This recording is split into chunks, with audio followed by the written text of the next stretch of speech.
사도신경으로 신앙 고백 드리겠습니다. 전능하사 천지를 만드신 하나님 아버지를 내가 믿사오며 그 외아들 우리 주 예수 그리스도를 믿사오니 이는 성령으로 잉태하사 동정녀 마리아에게 나시고 본디오 빌라도에게 고난을 받으사 십자가에 못 박혀 죽으시고 장사한 지 사흘 만에 죽은 자 가운데서 다시 살아나시며 하늘에 오르사 전능하신 하나님 우편에 앉아 계시다가 저리로서 산 자와 죽은 자를 심판하러 오시리라. 성령을 믿사오며 거룩한 공예와 성도가 서로 교통하는 것과 죄를 사하여 주시는 것과 몸이 다시 사는 것과 영원히 사는 것을 믿사옵나이다. 아멘. 제41장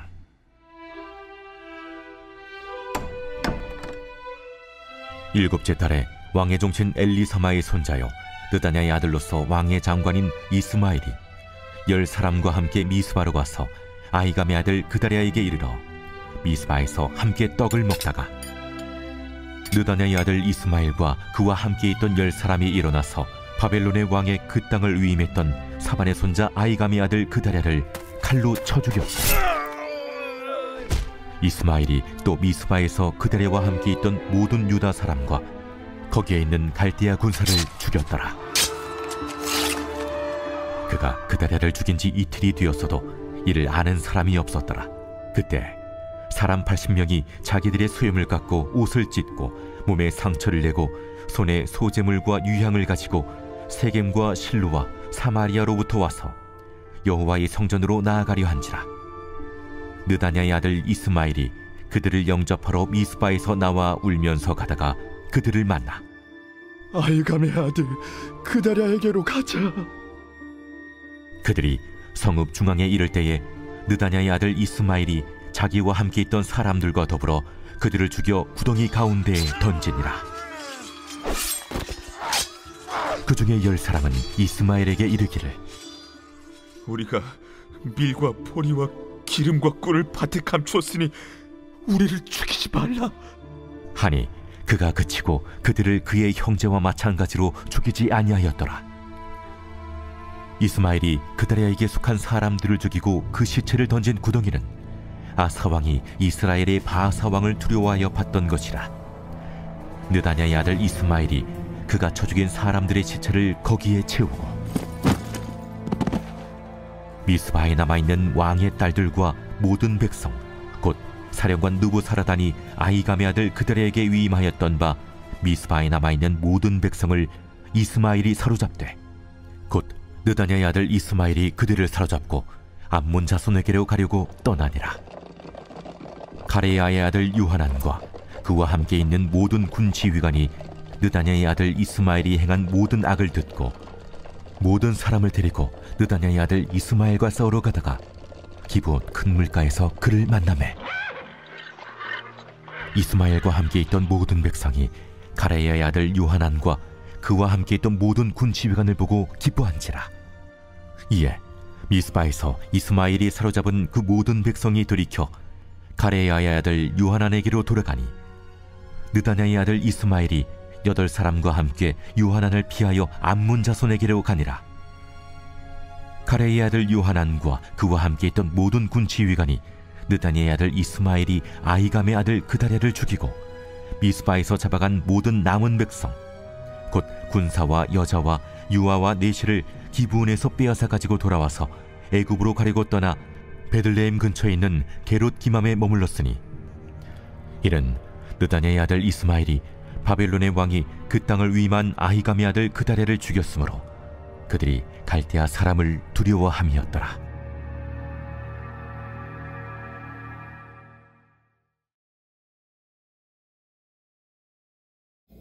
오늘 본문에서는 요하난의 경고를 듣지 않았던 그다랴가 이스마엘에게 죽임을 당하고 말았습니다. 그다랴를 죽인 이스마엘은 거기서 멈추지 않고 그 지역에 주둔한 바벨론 군사들과 또 여호와의 성전으로 순례하려는 그러한 순례객들까지 다 살해합니다. 그리고 남은 유다 백성을 이제 암몬으로 끌고 가는 중에 요하난이 뒤늦게 이 소식을 듣게 됐고 또 이스마엘을 추격하게 되죠. 그래서 요하난은 이스마엘에게 잡혀있던 자들을 구출하는 데는 성공했지만 이제 이스마엘은 암몬으로 도주하고 말았습니다. 요하난은 이스마엘이 저지른 이 사건은 이제 회복 불능이라 판단하고 이제 바벨론의 복수를 피해 애굽으로 향하게 되는데요. 그럼 본문의 말씀을 통해서 오늘 나에게 주시는 그런 교훈은 무엇인지 살펴보도록 하겠습니다. 먼저 1절로 3절의 말씀을 봅니다. 그의 7째 딸이 되었을 때에 엘리사마의 손자이며 느다니아의 아들로서 왕족이며 왕의 대신이기도 한 이스마엘이 부하 10사람과 함께 아히감의 아들 그달리아를 만나러 미스바로 왔다. 그리하여 그들은 미스바에서 그달리아와 함께 식사를 하였는데 느다니아의 아들 이스마엘이 자기가 데리고 온 부하 10명과 함께 일어나서 사반의 손자이며 아히감의 아들인 그달리아를 칼로 쳐 죽였다. 이스마엘은 바빌로니아 왕이 그 땅에 총독으로 세운 그를 이렇게 죽였다. 이스마엘은 또 그달리아와 함께 식탁에 있는 모든 유다 사람들과 그곳에 와 있는 바빌로니아 군인들도 죽였다. 자, 이 말씀에 대한 해설 첫 번째 단락을 보도록 합니다. 이스마엘은 그다랴가 베푼 신뢰와 친교의 식탁에서 그를 배반하고 살해합니다. 그 자리에 있던 유다 사람과 갈대아 군사들까지 죽입니다. 왕족인 이스마엘에게는 하나님의 심판을 초래한 데 대한 반성보다 바벨론에 협력하는 세력에 대한 응징만이 있을 뿐입니다. 자기 잘못에 대한 무반성, 자신의 입장만 생각하는 옹졸하고 이기적인 태도, 하나님의 결정을 수용하지 못하는 교만이 공동체의 간신히 찾아온 작은 평화를 깨뜨렸습니다.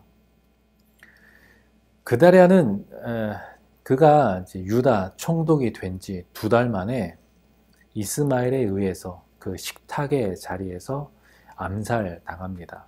살해당하죠. 이스마엘이 그다랴를 죽인 사건이 참으로 이제 비극적인 것은, 물론 이 사건이 동족 사이에서 일어난 살인 사건이기 때문만은 아닙니다. 이것은 바벨론에 대항하지 말고 항복하라는 하나님의 명령을 따르지 않으므로 예루살렘 성이 무참하게 파괴되고 수많은 사람들이 비참하게 죽는 것을 두 눈으로 똑똑히 지켜보거나 또 두 귀로 분명하게 들었음에도 불구하고 이스라엘의 군대 장관 이스마엘과 또 10명의 군사들이 바벨론에 의해 세워진 총독 그다랴를 죽이는 불순종을 또다시 범했기 때문입니다. 본문은 바벨론에 대항하지 말라는 하나님의 말씀에 대한 불순종이 예루살렘 성이 함락된 뒤로부터 단 2달 만에 또다시 일어난 사실을 밝히므로 유다의 그런 불신앙이, 불순종이 얼마나 뿌리 깊었는지를 다시 한번 강조하고 있습니다. 물론 이스마엘의 입장에서는 본문이 말하는 그의 혈통을 고려해 볼 때는 유다 왕가의 혈통을 물려받은 왕족 이스마엘에게 이방 민족 바벨론의 침략으로 유다의 왕자들이 비참하게 죽임을 당하고 또 유다의 마지막 왕 시드기야마저 두 눈이 뽑히고 바벨론으로 끌려가는 그런 잔혹한 그런 형벌을 받았을 뿐 아니라 하나님의 도성 예루살렘이 무참히 짓밟힌 이 사건은 자기의 입장으로서는 도저히 잊을 수 없는 참담하고 비극적인 사건이었을 것입니다. 그래서 유다의 혈통을 잇는 그 이스마엘 입장에서는 그 그다랴, 저 사람은 민족의 반역자이고 자신의 안위를 위해서 조국을 팔아넘긴 매국노로 보였을 겁니다. 그러나 신앙적인 측면으로 보면 하나님의 나라는 어떤 한 국가나 어떤 한 가문의 흥망성쇠에 따라서 흔들리는 것이 아니라 하나님의 나라는 하나님의 뜻에 의해서 세워지고 하나님의 뜻에 의해서 무너지는 것을 알아야 했습니다. 그리고 바벨론이 유다를 침공한 사건은 하나님이 누누이 선지자를 통해서 경고하셨음에도 불구하고 돌이키지 않은 그 유다의 불순종 때문이었음 또한 깨달아 알았어야 했습니다. 그래서 이스마엘은 자기의 혈통과 자기의 신분에 너무 집착해서 하나님의 섭리를 거스르지 말고 하나님의 백성다운 삶과 또한 그러한 선택을 했어야 했는데, 안타깝게도 그러한 이스마엘은 어떤 인간적인 판단을 앞세워서 그다랴를 제거하는 그런 악행을 저지르고 만 것입니다. 우리 또한 나 자신만의 입장을 내세우면서 내가 당한 억울함과 내가 지금 품고 있는 이 분노에 너무 집착할 것이 아니라 이 모든 상황을 감정적으로 대하기보다는 마치 내 옆에, 정말로 내 옆에 내 안에 예수님이 계신다, 그런 믿음이 있으면 그리스도인다운 그런 모습으로 그 모든 순간들을 잘 대처해 나아갈 수 있는 그런 지혜와 용기와 또 결단이 있기를 소망합니다. 자, 계속해서 4절로 9절의 말씀을 봅니다. 그달리아가 살해된 다음 날 아직 아무도 그것을 알지 못할 때에 수염을 깎고 몸에 상처를 낸 사람들 80명이 세겜과 실로와 사마리아로부터 곡식 제물과 향료를 들고 와서 주의 성전에 바치려고 하였다. 그런데 느다니아의 아들 이스마엘이 그들을 맞으려고 미스바에서 나와서 계속 울면서 걸어가다가 마침내 그들을 만나자 이렇게 말하였다. 아히감의 아들 그달리아에게로 갑시다. 그리하여 그들이 미스바 성 안으로 들어오니 느다니아의 아들 이스마엘이 자기와 같이 있는 부하들과 함께 그들을 살해하여 물 웅덩이 속에 던져 넣었다. 그런데 그들 가운데 10사람이 이스마엘에게 애걸하였다. 우리가 밀과 보리와 기름과 꿀을 밭에 숨겨 두었으니 제발 살려주십시오. 그래서 이스마엘이 그들을 일행과 함께 죽이지 않고 살려주었다.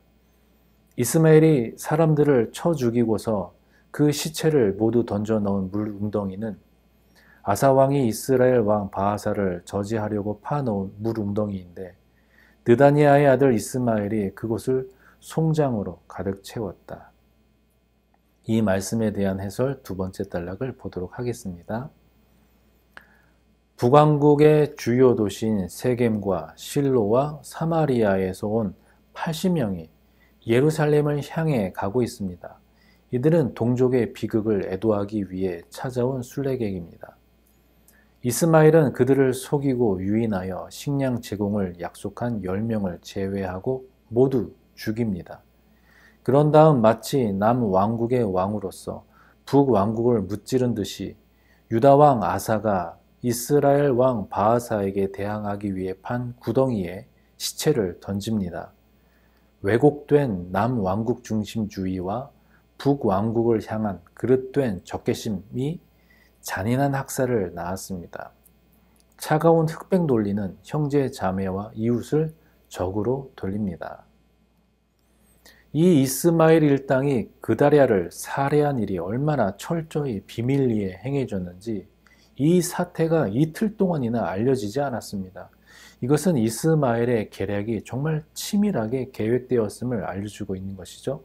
그리고 이스마엘은 이런 비밀을 계속 유지하기 위해서 하나님의 성전을 찾아가서 무너진 예루살렘 성전을 찾아가 애곡하려던 그런 순례객 80명을 미스바로 유인해서 그들 중에 숨겨둔 식량으로 생명을 구걸한 10명을 제외한 이 70명이나 되는 사람을 다 죽이고 구덩이에 던져넣는 그런 만행을 저지르게 됩니다. 게다가 이제 숨겨둔 식량을 줄 테니까 살려달라는 그런 뇌물 작전이 통할 만큼 이스마엘 일당의 그런 탐욕스러운 동기가 지금 여기에서 적나라하게 드러나게 됩니다. 그들의 이런 총독 살해 사건의 동기가 결코 애국심이나 순전한 동기가 아니라 결국은 어떤 탐욕과 권력의 욕망에서 비롯된 것임을 지금 이것을 통하여 성경은 그들의 악행을 고발하고 있는 것입니다. 이처럼 한번 죄악을 저지른 사람이 그 죄를 주님 앞에 회개하지 않으면 그 죄악을 덮기 위해서 또 다른 죄악을 낳게 된다는 것을 우리에게 보여줍니다. 또한 그 죄악은 우리 속담처럼 바늘도둑이 소도둑 되는 것처럼 더욱더 잔혹스럽게 발전하게 됩니다. 그러므로 죄가 더 커지기 전에 우리는 그 죄의 사슬을 회개함으로써 반드시 끊어내야 할 것입니다. 자, 계속해서 10절로 15절 말씀을 봅니다. 그런 뒤에 이스마엘은 미스바에 남아있는 모든 백성과 공주들을 포로로 사로잡았다. 그들은 모두 근유대장 느부사라단이 아이감의 아들 그달리아에게 맡겨놓은 미스바에 남아있는 백성이다. 그런데 느다니아의 아들 이스마엘은 그들을 포로로 사로잡아서 암몬 사람에게로 넘어가려고 하였다. 가레아의 아들 요하난과 그와 함께 있는 모든 군대 장관은 느다니아의 아들 이스마엘이 저지른 범죄 소식을 모두 전하여 듣고 부하를 다 거느리고 느다니아의 아들 이스마엘을 치러 뒤쫓아갔다. 그들은 기브온에 있는 큰 못 근처에서 그를 만났다. 이스마엘에게 끌려가던 사람들이 모두 가레아의 아들 요하난과 그와 함께 온 모든 군 지휘관들을 보고서 기뻐하였다. 그리고 미스바에서부터 이스마엘에게 포로로 끌려가던 사람들이 모두 뒤돌아서 가레아의 아들 요하난에게로 넘어갔다. 그러나 느다니아의 아들 이스마엘은 부하 8명과 함께 요하난 앞에서 도주하여 암몬 사람에게로 넘어갔다. 자, 이 말씀에 대한 해설 세 번째 단락을 보도록 합니다. 비겁하고 잔혹한 살인을 저지른 후 이스마엘이 향한 최종 목적지는 암몬이었습니다. 그는 암몬 왕의 사주를 받아 바벨론이 세운 유다 총독을 죽인 반역자이자 유다 백성을 암몬으로 데려가려는 기회주의자였습니다. 유다 왕실을 위하는 채했지만 실상은 오로지 자기 입신을 위해 실리를 따진 인물이었습니다. 이스마엘은 지금 미스바에 남아있던 자기 백성들을 그냥 데려간 것도 아니고 성경에 보니까 포로로 사로잡았다라는 표현처럼 억지로 자기의 어떤 이익을 위해서 한때는 자기 백성들이었던 그들을 이제는 포로 취급하면서 암몬으로 지금 넘어가려고 하고 있는 그때에 이 모든 사태를 뒤늦게 알아챈 이 요하난과 모든 군대 장관들이 이스마엘 무리를 뒤쫓아 따라갔고, 그리고 이스마엘에게 끌려가던 백성들이 요하난과 그의 군대를 발견하자 모두 요하난에게 다 도망하게 됩니다. 그러자 이스마엘은 부하 8명과 암몬으로 도망하게 되는데요. 이스마엘은 바벨론에 항복하라는 하나님의 명령을 어겼을 뿐만 아니라 유다 백성들의 신임도 얻지 못해서 모두 요하난에게로 가버리고 만 것입니다. 또한 처음에는 이스마엘과 함께 했던 10명의 장수들도 지금은 이제 8명으로 줄어들었는데요. 함께하지 못한 2명은 어쩌면 요하난과 싸우다가 죽었든지 아니면은 요하난에게 가버린 백성들 틈에 섞였을 수도 있습니다. 이렇게 이스마엘은 이방인에게 빼앗긴 나라를 되찾고 또 이방인이 세운 총독을 제거하겠다는 그런 허울 좋은 명분이 있었을지는 모르겠지만 지금은 그저 탐욕스럽고 잔혹한 소인배에 지나지 않았기 때문에 그의 곁에는 누구도 남아있을 수 없었을 것입니다. 이로써 이스마엘의 사태는 이제 일단락되고 요하난이 이제는 새로운 지도자로 부각되는 듯이 보이게 되는데요. 이에 계속해서 16절로 18절 말씀을 보도록 하겠습니다. 아이감의 아들 그달리아를 살해한 뒤에 느다니아의 아들 이스마엘이 남아있는 모든 백성을 사로잡아 미스바에서 포로로 끌고 가려고 하였으나 가레아의 아들 요하나는 자기가 데리고 있는 모든 군 지휘관을 거느리고 가서 포로로 끌려가는 군인들과 남자와 여자와 어린 아이들과 내시들을 기브온에서 데리고 왔다. 그들은 다 같이 이집트로 들어갈 작정으로 도망치다가 베들레헴 근처에 있는 게롯김함에서 쉬었다. 바빌로니아 왕이 아이감의 아들 그달리아를 그 땅에 총독으로 세워 놓았는데 느다니아의 아들 이스마엘이 그를 죽였기 때문에 그들은 바빌로니아 사람들이 두려웠던 것이다. 이 말씀에 대한 해설 4번째 단락을 보겠습니다. 유다 백성을 구한 요하나는 미스바로 돌아가지 않고 베들레헴 근처의 게롯김함에 머뭅니다. 전후 사정을 모르는 바벨론의 무자비한 보복을 피하기 위해 애굽으로 가야 한다고 판단했기 때문입니다. 요하난의 정치적 감각은 탁월했습니다. 이스마엘의 총독 암살 계획을 간파했고 애굽의 그늘에서 바벨론의 칼을 피하려고 했습니다. 그러나 그의 계산에는 하나님의 뜻이 담겨 있지 않습니다. 현실적으로 적절해 보이는 길이 때로는 하나님이 마련하신 길이 아닐 수 있습니다. 지금 이스마엘에 의해 강제로 암몬으로 이동하는 백성들이 이제는 요하난에게 다 돌아왔습니다. 아마 그 중에는 예레미야를 구명하기 위해 시드기야에게 청혼했던 내시 에베멜렉도 있었을 것이고 또한 기브온에서 돌아와 미스바가 아닌 애굽으로 가기 위해 머물렀던 그 게롯김함에서 다음 장 42장에 보면 백성들이 예레미야에게 하나님의 뜻을 물어본 것으로 보아서는 아마 요하난에게 돌아온 무리들 중에는 예레미야와 또 바룩도 포함되어 있었을 것으로 짐작할 수 있습니다. 요하난과 그 남은 백성들이 미스바가 아닌 애굽으로 가려고 했던 이유는 성경에서 이제 말한 것처럼 바벨론에 의해 임명된 총독 그데랴가 이스마엘에게 의해서 살해되었는데 근데 그 모든 정황을 모르는 바벨론이 자신들에게 일단 보복부터 할까봐 두려워서 그나마 바벨론과 좀 대적할 수 있는 강한 세력이 바로 애굽이니까 애굽으로 도망하려고 했던 거죠.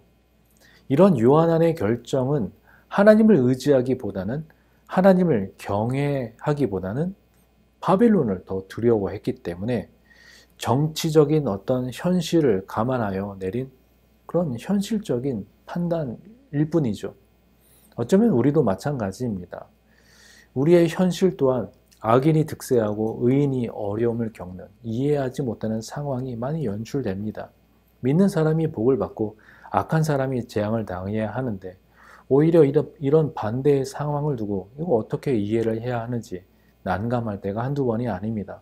그럼에도 우리는 이 고난의 상황, 이 아이러니한 이 상황 속에서 이 세상을 향한 주님의 섭리와 하나님의 그 일하심을 우리는 다 알 수 없지만, 이해할 수 없지만, 하나님은 하나님의 방식대로 일하신다라는 사실을 우리가 인정하고 또 하나님을 믿고 신뢰한다면, 그래도 선하신 하나님을 우리가 의지한다면 우리에게 필요한 것은 그런 믿음의 눈과 또 신실한 인내의 삶일 것입니다. 그래서 오늘도 주님 안에서 이러한 믿음으로 우리에게 주어진 삶 속에서 믿음으로 승리하시기를, 또 하나님의 은혜 가운데 거하시기를 주님의 이름으로 축원드립니다. 함께 기도하겠습니다. 아버지 하나님 감사합니다. 오늘도 이 아침에 주님 앞에 나와 예배하며 하나님의 말씀 가운데 서게 됩니다. 아버지 하나님, 오늘도 우리에게 허락하여 주신 그 말씀을 우리 마음속에 새기면서 참으로 어지럽고 또 험한 이 세상을 살아가지만 이 우리의 삶 가운데에서 더욱더 하나님의 영광을 나타내며 하나님의 뜻을 발견하며 신실하신 그 주님을 온전히 의지하며 주님이 예비하여 주신 또 하나님이 인도하신 그 길을 온전히 믿음으로 순종하며 나아갈 수 있는 그런 우리의 삶의 모습이, 믿음의 태도가 되게 하여 주시옵소서. 예수님의 이름으로 기도하옵나이다. 아멘. 주님 가르쳐 주신 기도로 기도회를 마치겠습니다. 하늘에 계신 우리 아버지여, 이름이 거룩히 여김을 받으시오며 나라의 임하옵시며 뜻이 하늘에서 이룬 것 같이 땅에서도 이루어지이다. 오늘날 우리에게 일용할 양식을 주옵시고 우리가 우리에게 죄 지은 자를 사하여 준 것 같이 우리 죄를 사하여 주옵시고 우리를 시험에 들게 하지 마옵시고 다만 악에서 구하옵소서. 대개 나라와 권세와 영광이 아버지께 영원히 있사옵나이다. 아멘.